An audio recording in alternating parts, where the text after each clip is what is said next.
How's it going, you guys? So in this video, I'm going to be discussing the importance and benefits of reading books on a consistent basis. So I've been reading a whole lot more over the past couple of weeks, and I've made it a goal to finish at least one book a week, particularly 20 to 50 pages a day.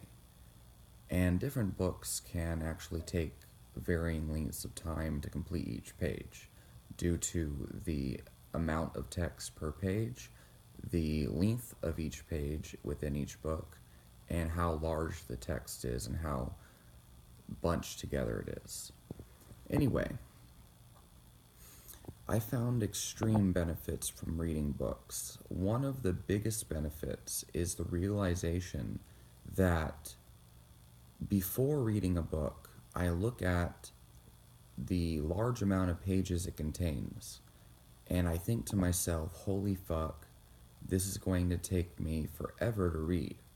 It feels extremely impossible and overwhelming, and I think, why should I even start reading this book? I'm probably never going to finish it. And so forever I've had this long library of books that I just felt I was never going to read. It was just an overwhelming feeling of procrastination. And what I found is if I just start reading and I start with a small goal of like 20 pages, I realize within 30 minutes to 45 minutes of reading, it's not really anywhere near as hard as I thought it would be. And so what I found is, looking back, pretty much anything that I'm extremely proud of accomplishing, I felt the same way at the beginning. I looked at the task as like, oh shit, how like it, maybe other people have accomplished this, but I'm never going to be able to finish this. Such as getting an A on a school exam, or getting 10,000 subscribers on YouTube, or deadlifting 500 pounds. What I found is, number one, average people all over the world complete these tasks on a daily basis. And number two, once you start and you get halfway, you realize it's much easier than you ever thought. And now from reading books, I realize I can plug this same principle into everything. It's so reading books have made me realize that overwhelming tasks I think are impossible are very much possible. And once you get the momentum going, you realize how easy it is. But the key is to just start reading. So the second benefit that I notice is my comprehension and listening skills drastically improve. Now, I've always had very above average levels of comprehension, and that's been proven on various reading tests throughout my entire school. And also just speaking to various amounts of people and, differing types of people, and especially people that have college degrees, which I find, interestingly enough, much of the time don't have as great comprehension as you'd expect. But nonetheless, reading books still improve, especially my listening and focus skills. I notice in conversations before reading books, I have had a very tough time sitting and listening to people, and most of the time I focus more on what I want to say. But now I find it much easier to stop myself in the middle of a conversation and force myself to listen. And this makes it much easier to actually communicate and connect with other people. And it's easier for me to get my own points across in a more focused and simple fashion. So it's easier for me to comprehend others, and easier for me to formulate and articulate my thoughts in a way that's easier for other people to comprehend. My thoughts are more focused and streamlined. And I think that this is primarily because I'm forcing myself to sit for hours and read page after page.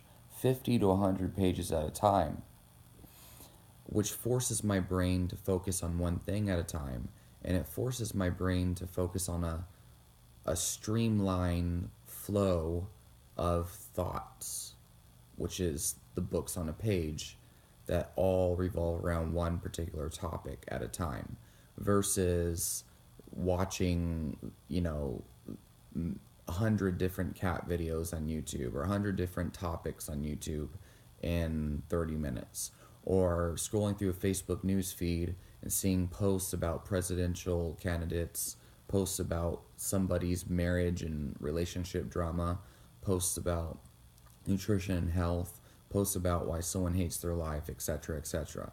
This is actually the main reason why pornography and Facebook news feed, particularly, and Instagram, and even YouTube, and even reading articles on the internet can be so detrimental to your brain, is because it trains your brain to focus on multiple things within a very short amount of time. And this trains your brain to multitask within multitasking in 60 seconds or less. And so your brain loses the ability to focus on one subject for a prolonged period of time, let alone focusing on one object for a long period of time. And it has a lot to do with dopamine. And many people fail to realize your brain is neuroplasticity, if you want to look it up. Your brain can be trained. And when you focus for, eyesight, people think, oh, I need to wear glasses for the rest of my life. Eyesight can be trained like a muscle. If you focus your eyes on nearsighted objects, like I'm doing with my phone right now for a long period of time, I'll require glasses eventually. But, I'll become nearsighted. But I can also train my eyes to focus on things that are farsighted from me, like miles and miles away. And at first it'll be blurry, but over time my eyesight will adapt to seeing long distances. The brain works the same way. You could train the brain to focus on a million things in 3 seconds, and it might lose its ability to focus on one thing for 100 seconds. But if you train your brain to focus on one thing for a long time, then your brain will become better and more efficient at focusing on one thing for a long time. So the benefit of reading a book is that you train your brain to focus. And this is a big breakthrough for someone with ADHD, is that you can actually train yourself to overcome these symptoms of ADHD to the point where you won't even realize you have it.